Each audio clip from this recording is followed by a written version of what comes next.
நடிகர் திலகத்தினுடைய பராசக்தியை கொண்டாடின சிவாஜி ரசிகர்கள் சிவகார்த்திகனுடைய பராசக்தியை பார்க்க ஆர்வமாக இருக்கீங்களா இல்லை புறக்கணிக்க போகிறீங்களா? அந்த படத்தை எப்படி பார்ப்போம் நாங்கள்? நீங்கள் வேற எதிர்ப்பு எங்களுக்கு கனல் இருக்குது. நாங்கள் அந்த படத்தை பார்க்கவே மாட்டோம். போஸ்டரை பார்த்தா கூட கிழிப்போம் நாங்கள். எப்படி அவர்கள் அனுமதியே அளிக்காத போது அந்த குடும்பத்துக்கும் அனுமதி கொடுக்கவே இல்லை. அனுமதி கொடுக்கவே இல்லை. அவர்களுக்கும் நன்றின்னு போடுறது ஒரு அயோக்கியத்தனம் இல்லையா? அது எப்படி நேர்மையாக இருக்கும்? ஏன் பராசக்தி மேலே இவ்வளோ கோவம்? பராசக்தி மேலே கோவம் இல்லை, பராசக்தி மேலே பிரியம் இருக்கிறதுனால தான் அந்த கன்னடம் வருது. பராசக்தின்றது வெறும் டைட்டிலோடு நீங்கள் கடந்து போயிட முடியாது. அதுக்கு பின்னாடி ஒரு வரலாறு இருக்குது. ஒரு பெரிய ஒரு நடிகர் தமிழ் திரையுலகத்துக்கு, இந்திய திரையுலகத்துக்கே கிடைத்த ஒரு நடிகர் அறிமுகமான திரைப்படம். முதல்ல பராசக்தின்ற பெயர் வைக்கக்கூடாது, மீண்டும் பராசக்தின்னு ஒரு படம் வந்துருக்கு. அப்போவே பராசக்தின்னு தான் வச்சாங்க. அப்போ ஒரு சில எதிர்ப்புகளை சொல்லிட்ட பிறகு மீண்டும் பராசக்தின்னு வச்சுருந்தாங்க. அதே மாதிரி ஏதாவது ஒரு பராசக்தின்னு வைக்கலாம். முதல் கோணல் முற்றிலும் கோணல்ன்ற மாதிரி சரியான நடைமுறையில் ஒரு நேர்மையாக நடந்து கொள்ளலைன்னு நான் முதல்ல சொல்ல விரும்புகிறேன். படக்குழுவாக இருந்தாலும் சரி, சிவகார்த்திகேயனாக இருந்தாலும் சரி. நீங்கள் கலைஞர் அவர்கள் 75 திரைப்படங்களுக்கு மேலே வசனம் எழுதியிருக்காரு. ஆனால் சிவாஜி அவர்களுடைய திரைப்படத்தில் வசனம் எழுதுனது தான் இன்னைக்கு வரைக்கும் நம்ம பேசுகிறோம். பராசக்திக்கு பிறகுதான் அவருடைய வசனம் என்பது வெளியில் பெரிய அளவில் பேசப்பட்டது. திரு சிவகார்த்திகேயன் இவங்கெல்லாம் போய் நடிகர் திலகத்துடைய இல்லத்தில் பேசி இதை மாற்றுவதற்கு பரிசீலிக்கிறோம் என்ற அளவில் சொன்னதாக சொல்லப்படுகிறது. ஆனாலும் அவர்கள் அதை பரிசீலிக்கவில்லை. ஆனால் அடுத்த நாள் விளம்பரத்தில் இந்த பெயரை பயன்படுத்துவதற்கு அனுமதித்த ஏவிஎம் நிறுவனத்திற்கும் கலைஞர் குடும்பத்தினருக்கும் நடிகர் திலகம் சிவாஜி கணேசன் குடும்பத்தினருக்கும் இணைத்து போடுறாங்க நன்றின்னு. ஆக இவர்கள் வேண்டுமென்றே இதை ஒரு அபகரிக்கிற மாதிரி தான், இன்னொருத்தருடைய உழைப்பை திருடுறது தான் அது என்னை பொறுத்தவரைக்கும். இந்த பராசக்தி வந்த பிறகு, அதாவது டூப்ளிகேட் பராசக்தி சென்ற பிறகு ஒரிஜினல் பராசக்தி டிஜிட்டல் முறையில் தியேட்டர்களில் வெளியிடப்படும். இன்றைக்கு இவர்கள் சொல்கின்ற கதைக்களம் என்பது இந்திய எதிர்ப்பு போராட்டம்னு சொல்கிறாங்க. அதற்கும் பராசக்திக்கும் என்ன சம்பந்தம்னு எனக்கு தெரியல. இவர்களுக்கு சொந்த மூளை இருக்கிறதா என்பதே எனக்கு சந்தேகமாக இருக்குது. இவர்கள் சொந்தமாக ஒரு கதை எடுத்து சொந்தமாக ஒரு டைட்டில் வச்சு அதை பிரபலப்படுத்தி பண்ணால் ஏற்றுக்கலாம். நீங்கள் யாருடைய டைட்டிலையோ திருடி, யாருடைய பெயரையோ யாருடைய புகழையோ திருடி நீங்கள் அதை பிரபலப்படுத்த நினைக்கிறது தான் நாங்கள் இன்றைக்கு எதிர்க்கிறோம். ஃபில்ம்பீட் தமிழ் நேயர்களுக்கு வணக்கம். நான் உங்கள் ரஞ்சித். 2026 பொங்கல், அதாவது ஜனவரி 10ஆம் தேதி நடிகர் சிவகார்த்திகேயனுடைய பராசக்தி திரைப்படம் ரிலீஸ் ஆகுது. இந்த படத்தினுடைய டைட்டில் அனௌன்ஸ்மெண்ட் ஆரம்பிச்சிலேருந்து இந்த படத்துக்கு அடுத்தடுத்து நிறைய பிரச்சனைகள் வர்றதை நம்ம கவனிக்க முடிஞ்சது. ஸோ இதை பற்றிலாம் பேசுகிறதுக்காக நடிகர் திலகம் சிவாஜி சமூக நலப்பேரவை தலைவர் சந்திரசேகர் நம்மளோட இருந்திருக்காரு. அவர்கிட்ட நிறைய விஷயம் கேட்டு தெரிஞ்சுக்கலாம். வணக்கம் சார். வணக்கம். எப்படி இருக்கீங்க? நல்லா இருக்கேன். ஆரம்பத்திலேருந்தே நான் சொன்ன மாதிரி பராசக்தி திரைப்படம் டைட்டில் அனௌன்ஸ்மெண்ட்டில் இருந்து சிவாஜி ரசிகர்கள் பலருமே இது கண்டனம் தெரிவிச்சிருந்தாங்க. இப்போ ரீசெண்டாக கூட உங்களுடைய அமைப்பில் இருந்து நீங்கள் ஒரு கண்டனம் தெரிவிச்சிருந்தீங்க. ஏன் பராசக்தி மேலே இவ்வளோ கோவம் உங்களுக்கு? பராசக்தி மேலே கோவம் இல்லை, பராசக்தி மேலே பிரியம் இருக்கிறதுனால தான் அந்த கண்டனம் வருது. ஏன்னா பராசக்தின்றது வெறும் டைட்டிலோடு நீங்கள் கடந்து போயிட முடியாது. அதுக்கு பின்னாடி ஒரு வரலாறு இருக்குது. ஒரு பெரிய ஒரு நடிகர் தமிழ் திரையுலகத்துக்கு, இந்திய திரையுலகத்துக்கே கிடைத்த ஒரு நடிகர் அறிமுகமான திரைப்படம். அதற்கப்புறம் தான் கிபி மாதிரி சிபின்னே சொல்லுவாங்க. அதாவது சிவாஜிக்கு முன் சிவாஜிக்கு பின்னு நடிகர் சிவகுமார் எந்த இடத்துல பேசினாலும் சொல்லுவார். 1952க்கு முன் 52க்கு பின் பிரிக்கலாம் தமிழ் திரையுலகத்தை. ஏன்னா அதற்கு முன்னாடி எப்படி தமிழ் இதெல்லாம் இருந்துச்சு, நாதா சுவாமி அப்படின்லாம் பேசிக்கிட்டு இருந்த காலகட்டம், வெறும் பாடலே இருக்கும் படம் ஃபுல்லாக. அதுக்கு பிறகு 52க்கு பிறகு எப்படி திரைப்படம் வளர்ந்துச்சு, சிவாஜியுடைய வசனங்கள், கலைஞர் அவருடைய வசனங்களை பேசி அவர் நடித்தது, இதெல்லாம் அதற்கப்புறம் எப்படி பரிணாமம் மாறுனுச்சுங்கிறது எல்லோருக்குமே தெரியும். அந்த வரலாறு சிதைக்கப்படக்கூடாதுங்கிறதுக்காக தான் எதிர்ப்பு தெரிவித்தோம். முதல்ல பராசக்தின்ற பெயர் வைக்கக்கூடாது. நீங்கள் ஏதாவது ஏற்கனவே ஒரு தடவை சொல்லியிருந்தேன், நான் முன்னாடியே சொல்லியிருந்தேன், மீண்டும் பராசக்தின்னு ஒரு படம் வந்துருந்துச்சு. அப்போவே பராசக்தின்னு தான் வச்சாங்க. அப்போது ஒரு சில எதிர்ப்புகளை சொல்லிட்ட பிறகு மீண்டும் பராசக்தின்னு வச்சுருந்தாங்க. அதே மாதிரி ஏதாவது ஒரு பராசக்தின்னு வைக்கலாம், அது தவறில்லை. ரெண்டாவது, இது ஒரு பக்கம். ரெண்டாவது, அவர்கள் முதல் கோணல் முற்றிலும் கோணல்ன்ற மாதிரி அவர்கள் பல இதில் அவர்கள் சரியான நடைமுறையில் ஒரு நேர்மையாக நடந்து கொள்ளலைன்னு நான் முதல்ல சொல்ல விரும்புகிறேன். அந்த படக்குழுவாக இருந்தாலும் சரி, சிவகார்த்திகேயனாக இருந்தாலும் சரி, நேர்மையான எதை மென்ஷன் அதைத்தான் சொல்கிறேன். நேர்மையாக நீங்கள் அவர் ஏதோ ஏவிஎம்லேருந்து டைட்டில் வாங்கிட்டோன்னு சொல்கிறார். ஒன்று, ஏவிஎம்முக்கு அது கொடுப்பதற்கான இது இருக்கான்னு ஒரு கொஸ்டின் மார்க் இருக்குது. ஏன்னா அந்த திரைப்படம் வந்து தயாரிப்பாளர்ன்றது முழு தயாரிப்பாளர் பெருமாள் முதலியார், அதாவது வேலூர் நேஷனல் பிக்சர்ஸ். ஓகே, இவங்க வந்து டிஸ்ட்ரிபியூஷன் தான் ரைட்ஸ் வாங்கியிருந்தாங்க ஏவிஎம். அதனால ஒரு கூட்டு தயாரிப்பாக தான் ஏவிஎம் அதில் இருந்துச்சு. ஆனால் கடைசி காலகட்டத்தில் பெருமாள் முதலியார் அவர்கள் இறக்கும் முன்பு அவரால் அதை கவனிக்க முடியாததுனால அந்த ரைட்ஸ் எல்லாம் இவர்கிட்ட கொடுத்தார். அவ்வளவுதான் நடந்துச்சே தவிர இவர் வந்து அந்த டைட்டிலை கொடுக்குற அளவுக்கு இவர் மட்டுமே, அது ஏவிஎம் மட்டுமே முடியுமா என்று கேட்டால் அது ஒரு கொஸ்டின் மார்க். அவர்கள் வந்து விரும்பாததுனால வேலூர் பெருமாள் முதலியாருடைய வாரிசுகள் இன்றைக்கு அதை வழக்காகவோ அல்லது வேறு எதுவும் சிக்கல் செய்ய வேண்டாம் என்பதற்காக அதை டைட்டில் இருந்ததை விட்டுட்டாங்க. ஆக்சுவலாக அந்த டைட்டில் கொடுத்ததிலிருந்து ஆரம்பம் ஒன்று. இரண்டாவது, நடிகர் திலகம் சிவாஜி அவர்களுடைய ஒரு அடையாளமாக இருக்கின்ற இந்த பராசக்தியை இப்போ இந்த டைட்டிலில் வைக்கும் பொழுது 2 பேருக்கு அடையாளம் இருக்குது. ஒன்று வந்து கலைஞர் கருணாநிதி அவர்கள். கலைஞர் அவர்கள் வந்து இதற்கு முன்பு கூட பல படங்களுக்கு வசனம் எழுதியிருக்காரு. நீங்கள் அதற்கு முன்பே கூட, பராசக்திக்கு முன்பே பல படங்களுக்கு வசனம் எழுதியிருக்காரு. எம்ஜிஆருக்கு வசனம் எழுதியிருக்காரு அப்போவே. ஆனாலும் பராசக்திக்கு பிறகுதான் அவருடைய வசனம் என்பது வெளியில் பெரிய அளவில் பேசப்பட்டது. அதற்கு பிறகுதான் அந்த சிவாஜி கலைஞர் காம்பினேஷன் தான் நின்றது இன்றைக்கு வரைக்கும். நீங்கள் கலைஞர் அவர்கள் வந்து 75 திரைப்படங்களுக்கு மேலே வசனம் எழுதியிருக்காரு. ஆனால் சிவாஜி அவர்களுடைய திரைப்படத்தில் வசனம் எழுதுனது தான் இன்னைக்கு வரைக்கும் நம்ம பேசப்பட்டதாக இருக்கு. அதை மறுக்க முடியாது, யாராலையும் மறுக்க முடியாது. அப்படி இருக்கிறப்ப 2 பேருக்கு ஒரு முத்திரை பதித்த ஒரு படம், ஒரு அடையாளமாக இருந்த படங்கள் இது அதனால இந்த தயாரிப்பு நிறுவனமும் அந்த கலைஞர் குடும்பத்தை சார்ந்தவர்களாக இருக்கின்றதுனால அவர்கள் இதை பரிசீலித்திருக்க வேண்டும். அவர்களே இதை வைப்பதை தவிர்த்திருக்க வேண்டும் என்பது என்னுடைய கருத்து முதல்ல. இரண்டாவது, திரு சிவகார்த்திகேயன் இவங்கெல்லாம் போய் நடிகர் திலகத்துடைய இல்லத்தில் பேசி இதை மாற்றுவதற்கு பரிசீலிக்கிறோம் என்ற அளவில் சொன்னதாக சொல்லப்படுகிறது. ஆனாலும் அவர்கள் அதை பரிசீலிக்கவில்லை. ஆனால் அடுத்த நாள் விளம்பரத்தில் இந்த பெயரை பயன்படுத்துவதற்கு அனுமதித்த ஏவிஎம் நிறுவனத்திற்கும் இதற்கு அனுமதித்த கலைஞர் குடும்பத்தினருக்கும் நடிகர் திலகம் சிவாஜி கணேசன் குடும்பத்தினருக்கும் இணைத்து போடுறாங்க நன்றின்னு. எப்படி அவர்கள் அனுமதியே அளிக்காத போது அந்த குடும்பம் அனுமதி கொடுக்கவே இல்லை. அவர்களும் இந்த பெயரை வைப்பதற்கு எதிர்ப்பு தெரிவித்தார்கள். வெளிப்படையாக இல்லை என்று சொன்னாலும் அவர்கள் ஒரு வருத்தத்தில் இருந்தார்கள் என்பது எனக்கு தெரியும். அந்த நிலையில் அவர்கள் பெயரையும் நீங்கள் எப்படி பயன்படுத்த முடியும்? பயன்படுத்தி நீங்கள் அவர்களுக்கும் நன்றின்னு போடுறது ஒரு அயோக்கியத்தனம் இல்லையா? அது எப்படி நேர்மையாக இருக்கும்? நீங்கள் அவர்களுக்கு குடும்பத்தை நீங்கள் பேரை உபயோகப்படுத்தாமல் இருந்திருக்கலாம், நன்றின்னு அவர்களுக்கும் போடாமல். அப்படின்னா அவர்களே ரசிகர்கள்லாம் நாங்கள் என்ன நினைச்சோம்னா, எப்படி அவர்கள் குடும்பத்தினரை அனுமதிச்சாங்க இதை அப்படின்னு நாங்கள் நினைக்க தோன்றும். ஆனால் பின்னணியில் ஆராய்ந்த பொழுது அவர்கள் அனுமதிக்கவில்லை, அவர்கள் இதற்கு அனுமதி கொடுக்கவில்லைங்கிறது தெரிய வருது. அப்படி இருக்கிறப்ப எங்களுக்கு உண்மையிலேயே மிகவும் வருத்தத்தை அளிச்சிச்சு. அதற்கு பிறகு இப்போது அப்படி கொஞ்சம் கொஞ்சமாக அவர்கள் அந்த படத்தை எடுத்தாங்க. 1960களில் நடந்ததுன்னு சொன்னாங்க. எக்ஸிபிஷன்லாம் வச்சாங்க. எக்ஸிபிஷனில் கூட நடிகர்களும் சிவாஜியுடைய பராசக்தி புகைப்படம் இடம்பெற்றதாக பார்த்தேன் அந்த எக்ஸிபிஷனில். ஆக இவர்கள் வந்து அந்த படங்களை எல்லாம் யாரை கேட்டு உபயோகப்படுத்துகிறாங்க? நீங்கள் அந்த குடும்பத்தினர் இன்றைக்கி யாருமே இல்லை அப்படின்னு சொன்னால் பரவாயில்ல. இன்றைக்கி பல விஷயங்களை அரசியலையும் எடுத்துக்கங்க, சினிமாவையும் எடுத்துக்கங்க.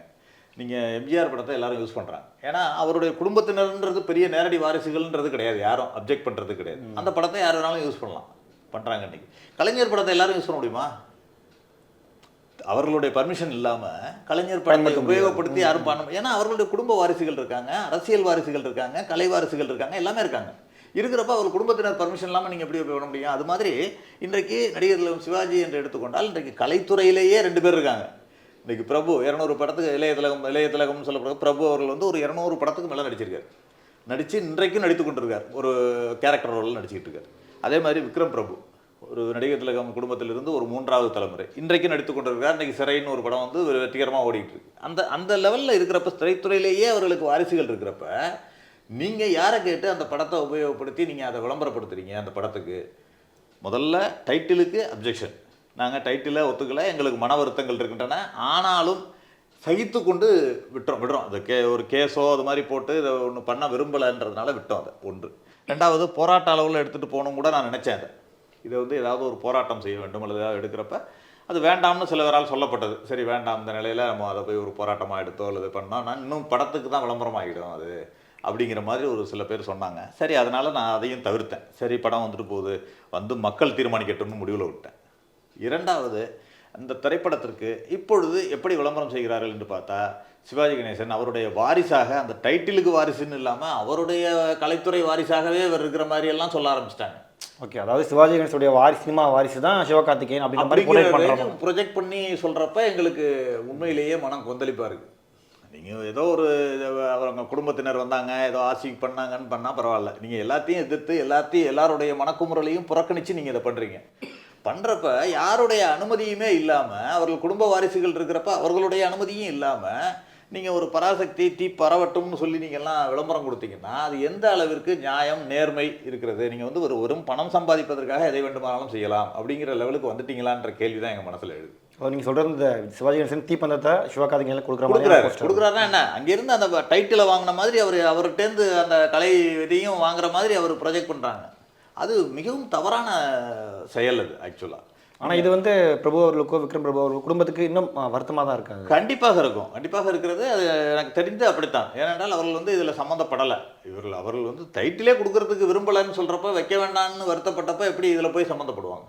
ஆக இவர்கள் வேண்டுமென்றே இதை வந்து ஒரு அபகரிக்கிற மாதிரி தான், இன்னொருத்தருடைய உழைப்பை திருடுறது தான் அது என்னை பொறுத்த வரைக்கும். அடுத்தவர் உழைப்பை திருடுவது தான் என்னை பொறுத்த வரைக்கும். இது மிகவும் வருத்தத்துக்குரியதாக இருக்கிறது. இன்னொன்று நான் நினைச்சிட்டு இருந்தேன், டிஜிட்டலில் பராசக்தியை பண்ணலாம்னு சொல்லி ஒரு முயற்சி எடுத்துக்கிட்டு இருக்கேன். அது இன்னும் இதில் இருக்குது, பைப்லைனில் இருக்குது. அதாவது பராசக்தியை வந்து டிஜிட்டலில் வெளியிட்டு தேட்டரில் வெளியிடுவோம், பழைய பராசக்தியை ரீரிலீஸ் பண்ணலாம்ன்ற ஒரு முயற்சியிலையும் ஈடுபட்டு இருக்கேன். அது இந்த கொஞ்சம் காலதாமதமாகிடுச்சு. இல்லைனா இதற்கு முன்பே வெளியிட்டணும்னு நான் ஒரு முயற்சியில் இருந்தேன். சரி, இந்த படம் எதுதான் பார்த்துருவோம் அப்படின்ற ஒரு முயற்சியில் இருந்தேன். ரெண்டாவது, அதில் ஒரு தயக்கம் என்னன்னாக்க, இந்த நேரத்தில் அந்த படத்தை ரீரிலீஸ் பண்ணுறதுக்கும் தேட்டர் கொடுப்பாங்களா, ஏன்னா இந்த பராசக்தி வெளியிடும் நேரத்தில் போய் அதுக்கு தேட்டர் கொடுப்பாங்களா அப்படிங்கிற ஒரு சந்தேகம் இருந்ததுனால, கொஞ்சம் தயக்கம் இருந்ததுனால கொஞ்சம் தள்ளி வைக்கப்பட்டிருக்குது. அந்த முயற்சியும் இருக்கிறது.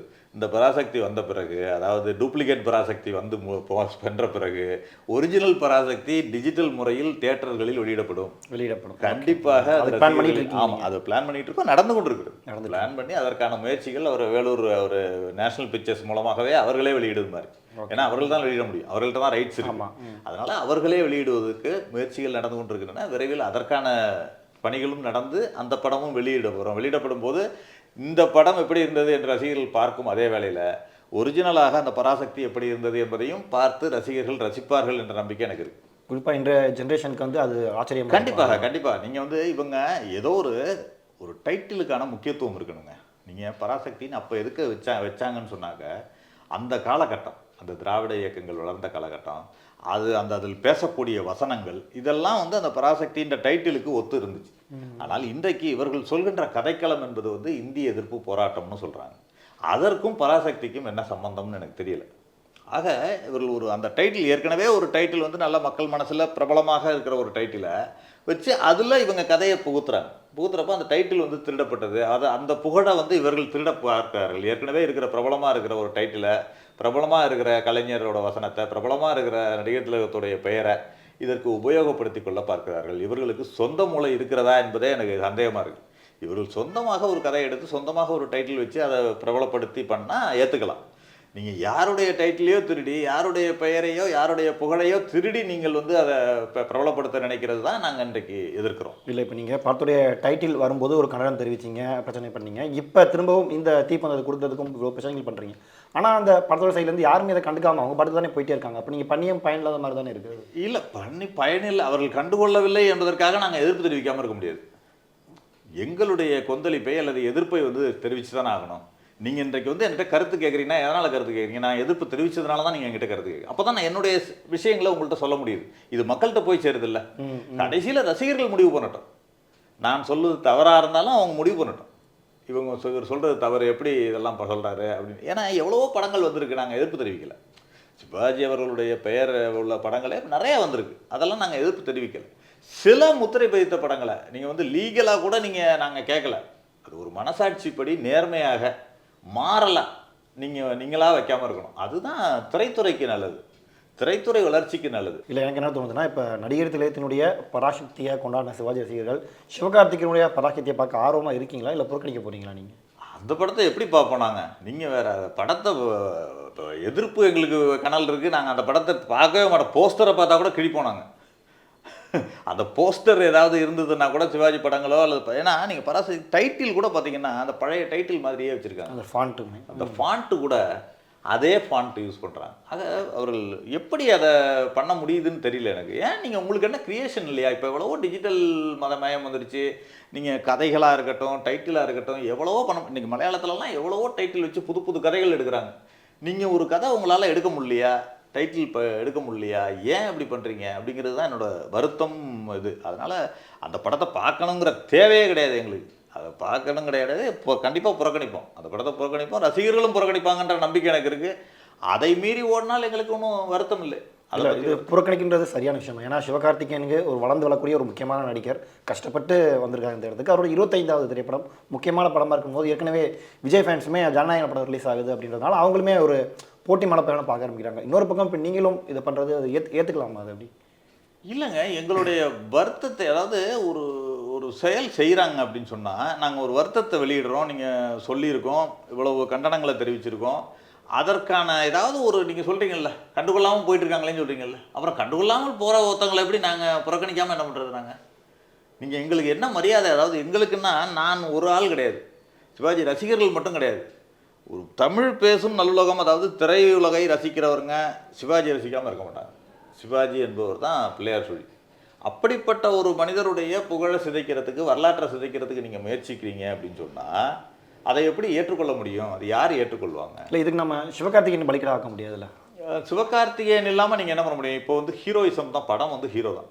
ஹீரோ மீறி நீங்கள் ஒரு படம் இருக்காது என்னை பொறுத்தவரைக்கும். இன்றைக்கி யாரை நீங்கள் வச்சு முன்னிறுத்தி நீங்கள் விழாவெலாம் நடத்துகிறீங்க எல்லா இடத்துலையும்?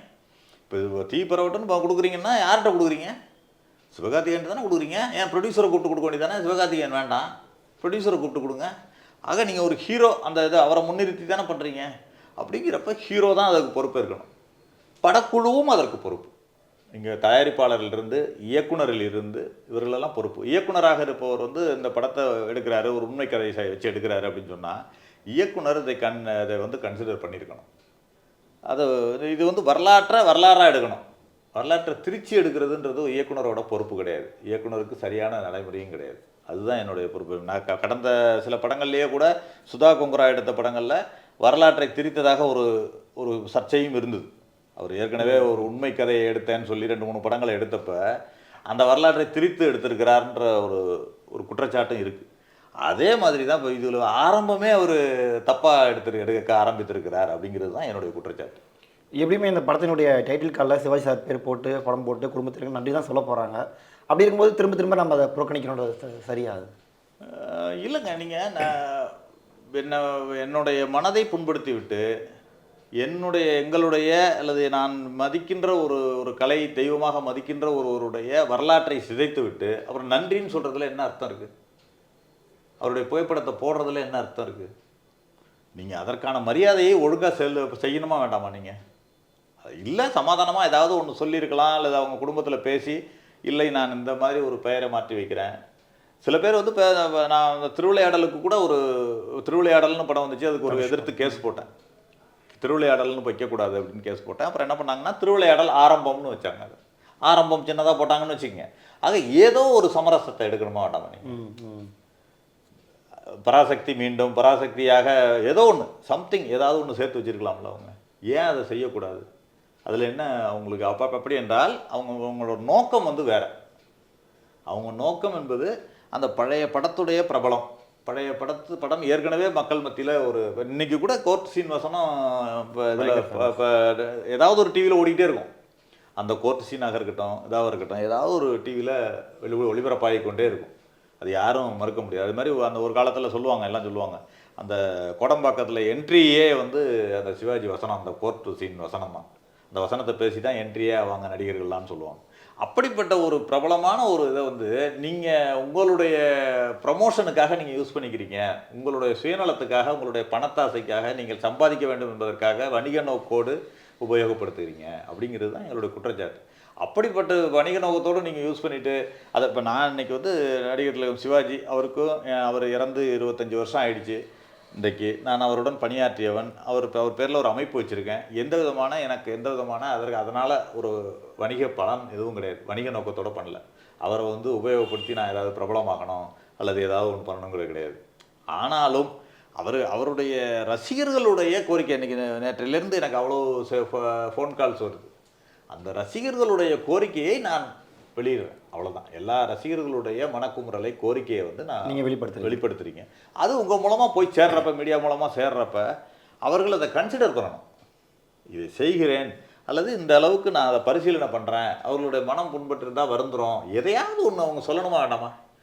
கடந்து போகிறதுங்கிறது அப்படின்னா என்ன, எங்களை உதாசீனப்படுத்துறதா தான் நினைக்க முடியும். பராசக்தி படக்குழுவுமே அதை வந்து கன்சிடர் பண்ணல, நீங்களும் விட்டு கொடுக்க கூடாதுன்னு நினைக்கிறீங்க? ஆமாம், அது அவங்களும் செஞ்சுருக்கணும். படக்குழு வந்து ஏதாவது கன்சிடர் பண்ணிருக்கணும். அது கன்சிடர் பண்ணி அது எதையாவது செய்திருக்க வேண்டும், இதில் செஞ்சுருக்கணும். செய்யாமல் இருந்தது வந்து உண்மையிலேயே வருந்தத்தக்கது. இது திரையுலகத்துக்கே நல்லது கிடையாது.